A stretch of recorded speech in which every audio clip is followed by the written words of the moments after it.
अस्सलाम वालेकुम dear student. आज हमने 11th क्लास की जो केमिस्ट्री है इसका chapter number 9 acid base chemistry के न्यूमेरिकल प्रॉब्लम जो एक्सरसाइज के अंदर मौजूद है इनको आज हमने सॉल्व करेंगे और डिस्कस करेंगे। ये कौन से न्यूमेरिकल है? क्वेश्चन नंबर 8 न्यूमेरिकल है, 9 है और 10 है।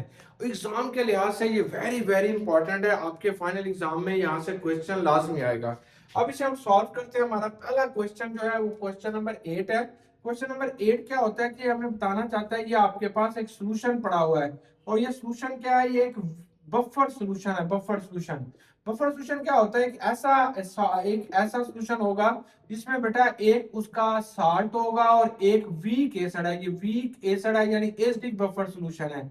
ये उसका एडेक्टिव से मुराद है इसका कंजुगेट बेस, और ये क्या मुराद है? ये इसका एसिड होगा। अब कहता है इसका जो बफर सॉल्यूशन है इसकी जो पीएच आपके पास है वो 5 है, 5 के बराबर है। अगर जो जो जो एसिड आपने लिया हुआ है ये एक वीक एसिड है, इस एसिड की जो pKa की वैल्यू हमारे पास आ रही है वो है 4.8। अब इसका क्वेश्चन क्या है कि ये जो आपने साल्ट ओवर एसिड या कंजुगेट बेस ओवर एसिड लिया गया है तो इसकी कंसंट्रेशन इस बफर सॉल्यूशन के अंदर कितनी रेशो है ये बता दीजिएगा। तो ये हमने इसको बताना है। अब हम इसे सॉल्व करते हैं। हमारा क्या फार्मूला होता है? फार्मूला आपने याद कर लेना है बफर सॉल्यूशन का। ये फार्मूला होगा पीएच बराबर है, आप इसे कहते हैं ये पी के ए होगा, प्लस बेटा आप इसे कहेंगे लॉग लेंगे, ये आपने साल्ट ले लेंगे और ये एसिड है, एसिड साल्ट ओवर एसिड, ये आपके पास इसका फार्मूला है। अब जो वैल्यूज आपको दी गई है यहाँ पुट करते हैं। पीएच हमें दी गई है ये 5 के बराबर आएगी, 5 लिख दीजिएगा। पी के की वैल्यू 4.8 है और ये वैसे का वैसा लॉग आएगा। ये साल्ट है और ये एसिड है, यही कंसंट्रेशन आपने मालूम करनी है। अब ये आपके पास ये जो इक्वेशन है ये 5 है, ये लेफ्ट हैंड साइड पे जाके इसे आप मनफी कर देंगे 4.8 को। ये बेटा लॉग आएगा, ये साल्ट होगा, ये क्या हो जाएगा? एसिड हमारे पास आ जाएगा। 5 में से 4.8 गया तो इसका जवाब 0.2 आएगा। ये लॉग होगा और ये साल्ट है और ये क्या होगा? एसिड है। अब हम कहते हैं taking the anti log on both side, कि आपने इसका लॉग खत्म करना है फिर इसका जवाब आ जाएगा, इसने हम टेकिंग लॉग ले रहे हैं।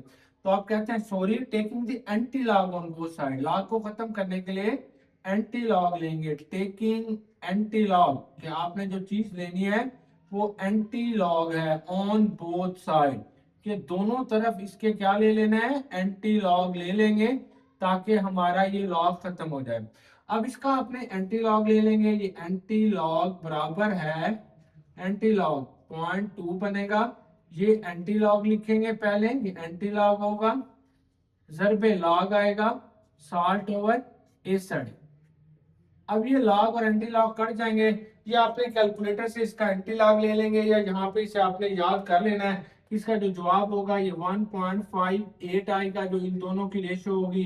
ये साल्ट ओवर एसिड आएगा या कंजुगेट बेस और उसका एसिड बन जाएगा। सॉरी ये इसका पूरा फार्मूला बेटा, सॉरी सॉरी ये HA बनेगा क्योंकि ये आपके पास उसका एसिड है। इसे आप HA जो हमारी बुक ले लिया है, साल्ट को ये A नेगेटिव से लिख रहा है तो आपने या साल्ट ओवर एसिड है तो इसी तरीके से ये आपके पास उसका कंजुगेट बेस बनेगा और नीचे आपने उसके HA लिखेंगे, यानी ये आपके पास एक एसिड बन जाएगा। तो उसका जो जवाब आएगा ये 1.58 आएगा। अब हम सेकंड न्यूमेरिकल अपना सॉल्व करते हैं। तो हमारे पास ये कंपाउंड किया जा रहा है जो कि लेड आयोडाइड है, PbI2 है। अब इसकी आपने पानी के अंदर सॉल्युबिलिटी बतानी है और इसकी जो KSP की वैल्यू है वो 1.4 10⁻⁸ है खास टेम्परेचर के ऊपर। अब आप क्या कर रहे हैं, इसी को आपने जब इसे आइंस के अंदर तब्दील करते हैं तो लेड जो होगा ये इसके दो आइंस बनेंगे। कौन से दो? एक बेटा इसका लेड आइन होता है और दूसरा इसका क्या होगा? आयोडाइड आइन होगा, ये वाला। अब इसका फार्मूला क्या होता है वो आप जानते हैं कि formula is equal to KSP is equal to ionic concentration. ये जो इसके आयन्स होते हैं इनकी कंसंट्रेशन आपने लेनी होगी। ये जो आयोडाइड है इसके साथ ये दो जो है एक दफा जरब भी खाएगा और एक दफा क्या करेगा? इसका स्केयर बनेगा। अब आप कहते हैं फर्ज किया इसकी जो जब आपने इस रिएक्शन को शुरू किया था इनिशियल स्टेज पे था, अभी इस रिएक्शन को शुरू किया हुआ नहीं है, सिर्फ आपके पास लेड है, तो इसकी जो है सॉल्युबिलिटी लेड आयन की कितनी होगी, ये 0 है, और 2i की क्या होगी, ये भी 0 है। कुछ वक्त के बाद बेटा इसकी जो कंसंट्रेशन होगी या इसकी जो सॉल्युबिलिटी होगी वो s हो जाएगी, इसको जो सॉल्युबिलिटी होगी वो 2s हो जाएगी। अब आपने यही वैल्यूज पुट करें, के एस पी की जगह आपने ये लिख देना है 1.4 10 raised पावर -8 लिखेंगे। लेड आयन की कंसंट्रेशन कितनी है बेटा, ये s है, और ये कितनी होगी, ये 2s का स्क्वायर हो जाएगी। चलेंगे, ये आ जाएगा 1.4 10 raised पावर -8, ये s है, ये 4s की ताकत 2 हो जाएगा। ये फिर 1.4 10 raised पावर -8 होगा, ये 4 आएगा, आगे s की ताकत कितना हो जाएगा, 3 आ जाएगा। अब ये जो 4 है इसको आपने डिवाइड करना है, तो आप क्या करेंगे, यहाँ पे लिखेंगे s की ताकत 3 यानी क्यूब लिखेंगे, 1.4 10 raised पावर -8 डिवाइडेड बाई 4। अब हम इसको डिवाइड कर लेते हैं तो हमारा जवाब आ जाएगा। तो हमने किसको डिवाइड करना है, 1.4 डिवाइडेड बाई 4 के शारिया को अगर आप खत्म कर देते हैं तो 14 डिवाइडेड बाई 40 हो जाएगा, यानी नीचे 10 लगा देंगे, 0 लगा देते हैं।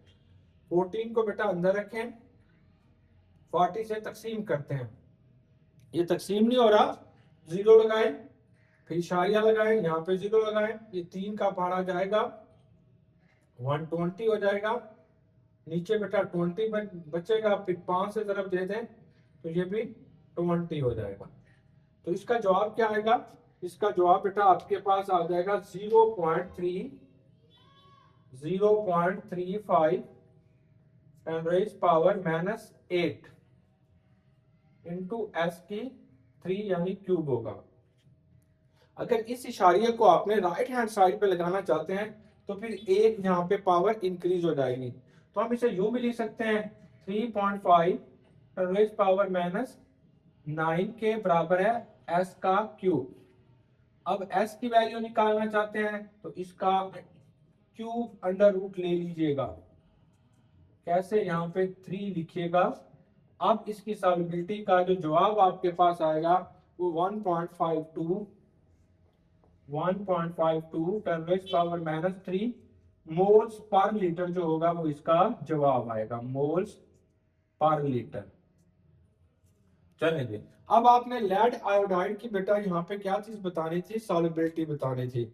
अब आप कहेंगे कि ये जो लेड आयोडाइड है इसकी जो आपके पास सॉल्युबिलिटी आ रही है वो 1.52 10 raised power -3 moles per litre है। ये जो लेड आयन है इसकी सॉल्युबिलिटी भी यही रहेगी क्योंकि दोनों सेम है, तो ये भी 1.5 10 raised power -3 moles per litre है। लेकिन ये जो आयोडाइड आयन होगा, ये जो आयोडाइड आयन होगा बेटा इसकी जो सॉल्युबिलिटी है वो आपके पास डबल हो जाएगी क्योंकि इसके साथ 2 है, 2 मल्टीप्लाई बाई 1.5 10 raised पावर -3 हो जाएगी। तो लेड आयोडाइड की सॉल्युबिलिटी जो होगी वो 1.52 10 raised पावर -3 होगी। अब इसका लास्ट न्यूमेरिकल आपने करना है, तो लास्ट न्यूमेरिकल के अंदर आपको बताया जा रहा है कि आपके पास ये जो Ag2CrO4 यानी सिल्वर क्रोमेट की जो सॉल्युबिलिटी होती है वो 298 केल्विन पे यानी 25 डिग्री सेंटीग्रेड के ऊपर 6.5 10 raised पावर -5 होगी। तो आपने इसकी क्या बतानी है कि एसपी की वैल्यू बतानी है। चले पहले इसकी इक्वेशन आप लिखें, कैसे लिखेंगे बेटा, ये आप लिख देंगे Ag2, ये हमने लिख देना है बेटा Ag2CrO4 है। अब जब ये अपने आप को आयोनाइज करेगा तो इसके नतीजे में 2 सिल्वर आयन बनेंगे, ये 2 सिल्वर आयन बनेंगे और एक क्या बनेगा, क्रोमेट आयन बनेगा, क्रोमेट आयन एक बनेगा। अब ये कहते हैं इसकी KSP की वैल्यू बताओ। KSP की वैल्यू क्या होती है, हमारा फार्मूला क्या होता है वो हम लिख लेते हैं। तो KSP is equal to solubility, जो भी इसकी सॉल्युबिलिटी होगी उसके बराबर आएगी। अब आपने बताना है जब इस रिएक्शन को आपने शुरू किया था सॉरी, तो इसकी जो सॉल्युबिलिटी है 6.5 10 raised पावर -5 है। सिल्वर की कितनी हो जाएगी, ये 2 से मल्टीप्लाई करेगा सॉरी बेटा। अब ये जो सिल्वर क्रोमेट है इसकी जो सॉल्युबिलिटी होती है 6.5 10 raised पावर -5 होगी, इसके साथ 2 है तो इसकी सॉल्युबिलिटी कितनी आएगी, 2 मल्टीप्लाई बाई 6.5 10 रेज पावर -5 हो जाएगी। क्रोमेट की कितनी होगी, ये 1 है तो ये 6.5 10 रेज पावर -5 की 5 ही रह जाएगी। अब हम इसे सॉल्व करते हैं तो के एस पी किसके बराबर होगी, के एस पी बराबर होगी, ये जो सिल्वर है that is equal to 2s के बराबर था, यानी इसके साथ 2 था और ये स्केयर बनेगा। क्रोमेट आयन क्या होगा, ये 1, इसकी सॉल्युबिलिटी s के बराबर होगी। अब 2s की वैल्यूज लिखे हैं, 2 जरबे 6.5 10 रेज़ पावर -5 के बराबर आ जाएगा। और ये क्या होगा, 6.5 है 10 रेज़ पावर माइनस है 5 के बराबर ही रहेगा। जब इसको आपने इससे ज़रब दे देंगे तो दैट इज इक्वल टू 13, ये स्केयर के बराबर है। ज़रब 10 10 की तरह -5, जब 6.5 को 2 से ज़रब दोगे तो इसका जवाब जो है वो 13 आएगा, 13 6.5 का। अब ये दो इंटू 6.5 10 रेज़ पावर -5 बन जाएगा। हम जानते हैं 13 का अगर स्केयर लिया जाए तो दैट इज इक्वल टू 169, ये डबल हो जाएगा, 10 की तरह माइनस कितना होगा, -10 हो जाएगा, 10 हो जाएगा। अब आपने क्या करना है, ये 6.5 है 10 रेज़ पावर माइनस है 5 का 5 रहेगा। अब इनको मल्टीप्लाई कीजिएगा, 169 मल्टीप्लाई बाई 6.5 आएगा इंटू 10 रेज़ पावर क्या है, -10 है, और ये जमा कीजिएगा -5 है। जब आपने इसको ज़रब दिया तो दैट इज इक्वल टू 1098, ये इसका जवाब आता है। ये कैलकुलेटर से आप सॉल्व कर लेंगे। सिर्फ 10 का माइनस है 15।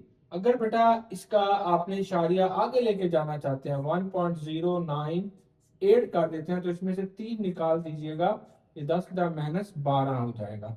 इस हमारी बुक वाले ने मजीद इससे राउंड ऑफ किया गया तो 1.10 रेज़ पावर -12 जो होगा ये उसकी के एस पी की यानी सॉल्युबिलिटी प्रोडक्ट की वैल्यू होगी 25 डिग्री सेंटीग्रेड पर।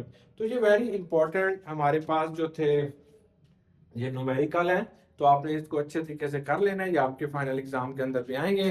बेस्ट विजय, गुड लक बेटा, अल्लाह हाफिज।